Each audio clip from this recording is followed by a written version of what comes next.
سڵاو خۆشەویستان و ئەزیزانی من قوتابیان خوێنکارانی ئازیز لە کەناڵی ئاسۆی زانکۆ لە خزمەتتانین و لە درێژەی ڤیدیۆکانمان سەبارەت بە کەمترین کۆنمرە وەرگیراوەکان لە زانکۆ پەیمانگەکانی هەرێمی کوردستان دەسەکەین بە باسکردنی پەیمانگە تەکنیکیە کارجێڕیەکان بۆ ئەوەی بزانین کەمترین کۆنمرەکانی چەندن واروەها لە چەند شار و شارچکە و زانکۆی هەرێمی کوردستاندا هەن.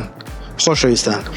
لەم ڤیدیۆدا باسی بەشی کارجێڕی کار لە پەیمانگە تەکنیکەکان بۆ ئەوی خۆشەویست دەکەین تاوەکو بزانین کەمترین کۆنمرە وەرگیراوەکانی بە زانکۆ لاین و پارالێل و ئێوەران چەندن. ئێوەی خۆشەویستیش ئەتوانن تا کۆتای ڤیدیۆ بینەرمان بن و داتا و زانیاریەکان وەربگرن.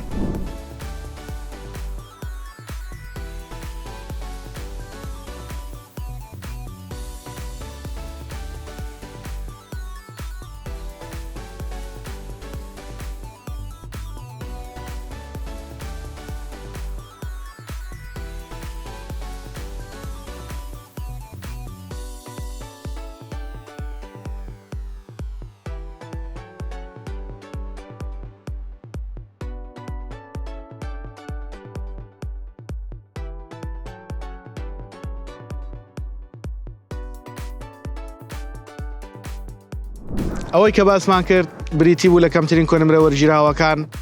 لە پەیمانگەی تەکنیکی کارجێڕی کار کە بەشێکە ئەو قوتابیانەی کۆنمرەیان کەمە ئەتوانن سوودی لێ ببین و ئەو بەشە تەواو بکەن بە کۆنمرەیەک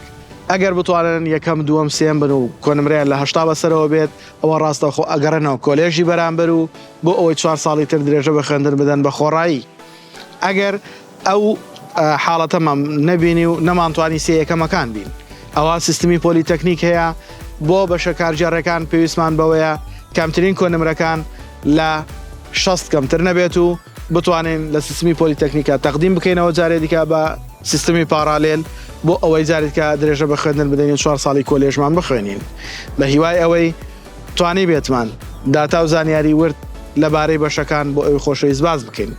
ئێوەش بۆ ماندووبوونمان لایک و کۆمنت سبسکرایبی کەناڵەکەمان لە یاد مەکەن.